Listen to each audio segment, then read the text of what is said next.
I don't quite remember when it was that my parents told my sister and I, you can't complain about what you're not willing to change.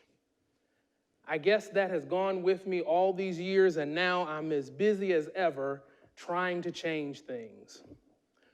But with that, I have tried, and whether it was in the church, in my high school, my undergrad institution at Shaw University, or when I was in my master's program at the University of Denver, in my professional positions as a teacher in Virginia and as a college administrator here in South Dakota, in Pennsylvania, and in Virginia. Change has always been a part of my life and of my career. When August Bullock tapped me for being a diversity trainer in Prince William County Schools, I really didn't know what I was getting into, but I went to the Train the Trainer sessions and was all about the change that was coming to Prince William County Schools in Northern Virginia. It was a mandate from our superintendent that every single employee, faculty and staff member would be trained with these diversity trainings over the course of 2 years. In 1 year, I logged 100 hours of diversity trainings. I'm grateful for that start because fast forward to 2014, I came to the University of South Dakota. And here was met with the all too familiar, for me at least, concept of inclusive excellence when I came to be the inaugural director of the Center for Diversity and Community. Now, this concept of inclusive excellence really does give us some new nuances to what we have always thought as diversity and multicultural work. First of all, we had to expand our definition of what diversity really is, because it had been relegated simply to race and ethnicity and gender in some cases for a lot of our time.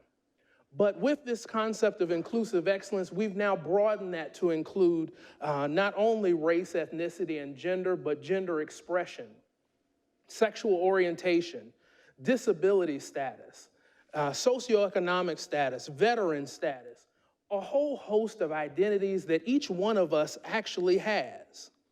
As we've broadened our definition of diversity, we've also had to broaden our base for being able to offer and deliver programming and make change on our campuses. So, with this idea of inclusive excellence, it becomes everyone's responsibility to help to make inclusive excellence work. That means that even though I might be the senior diversity officer on campus, every single person on USD's campus is now a diversity officer and working in these various areas to make change for what makes sense in their areas.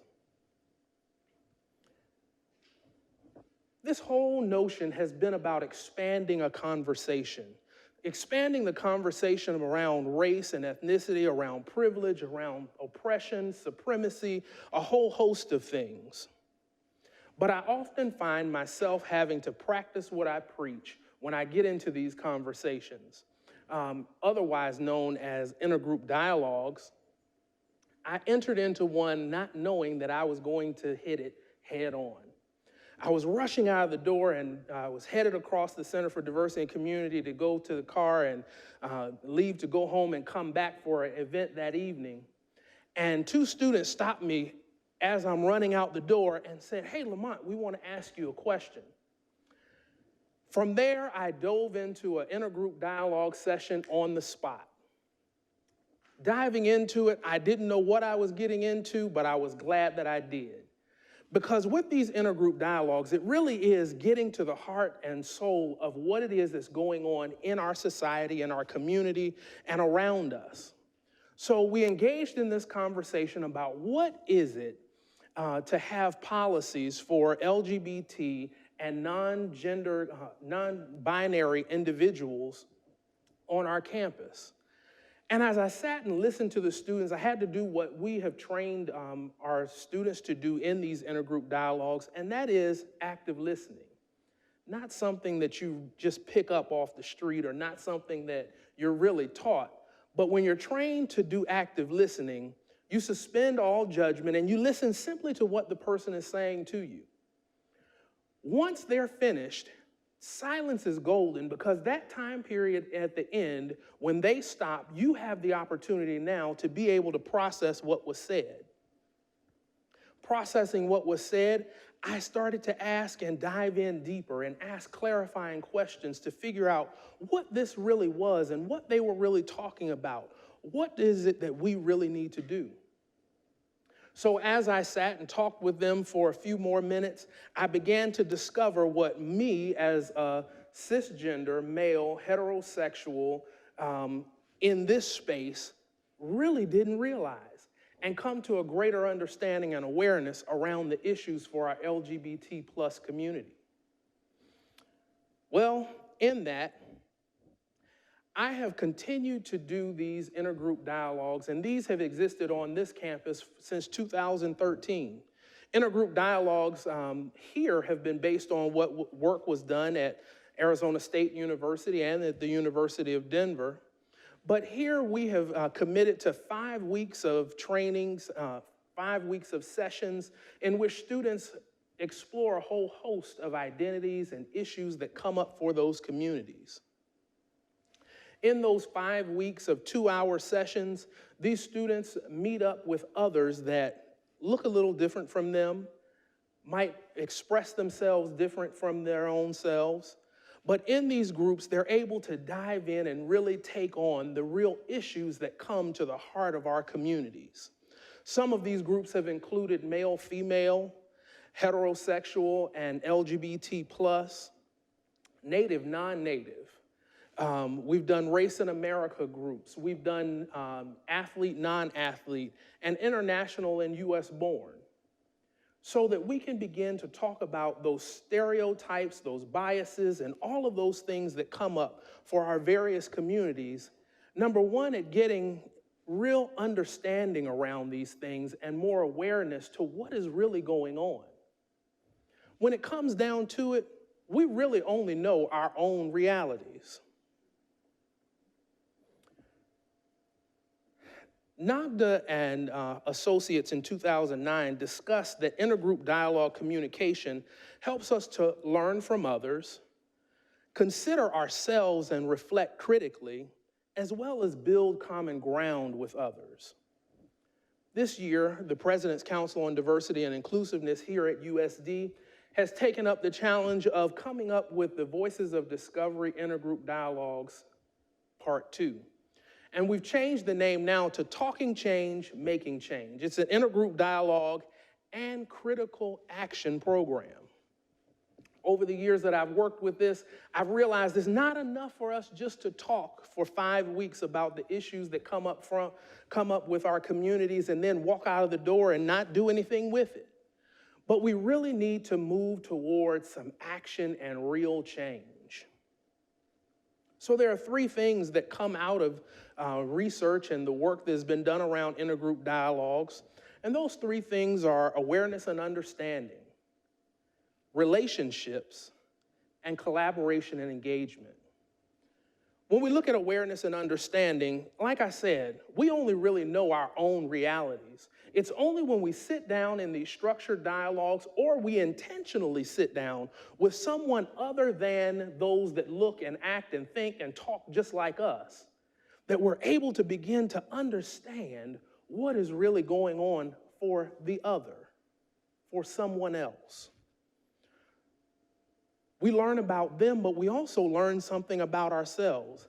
And we're able to come face to face with our own ignorance, come face to face with our own biases, our own stereotypes, and the things that we've been taught growing up. Not to say anything bad about our parents or those that helped to raise us, but there are some things that we need to upgrade and change. Secondly, relationships.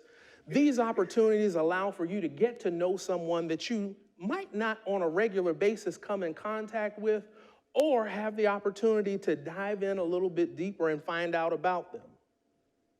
These relationships build a sense of belonging to a group and to other individuals, but the other thing that it does, it makes it that much more difficult for you to turn a blind eye to something that is happening to their community also. When it comes to collaboration and engagement, we're seeking greater awareness and understanding around these diverse relationships, but it's all geared towards making change. Whether it's being an advocate for the identities that you belong to or being an ally for those communities that you may not belong to, but want to see change for them as well. It allows you to stand from your place of privilege, which all of us have some type of privilege in this room. We all have some type of privilege, but we can stand in that privilege and speak truth to power to make change on a regular basis. So what does it look like when we go from talking change to making change? We've seen that in the news very recently with the students that walked out this past Wednesday after students being gunned down in a high school, their place of safety. They are now making change. They're forcing us to start to consider things very differently than we have before. When we start to move from talking change to making change, it makes it very difficult for us to walk past that veteran on the street and not pay attention to them and what they're actually going through. It makes it very difficult for us to see the working poor that are in our very community and not move to address their needs and what our community needs in order to support them and help them out. When we go from talking change to making change, we also recognize that the school to prison pipeline and the poverty to prison pipeline is real, but we can do our best to dismantle it and begin to make change in that area. Even here at USD, we can begin to make change when we start to take a look at the gaps that occur between white students and other students of color when it comes to persistence and graduation rates, and begin to close that gap, making change. So when we make change, every individual has a responsibility, not just to talk about change, but actually make change happen. It becomes our responsibility to help those that are struggling, those that don't have the same advantages, and for us to come together as a united community and make change happen. Thank you.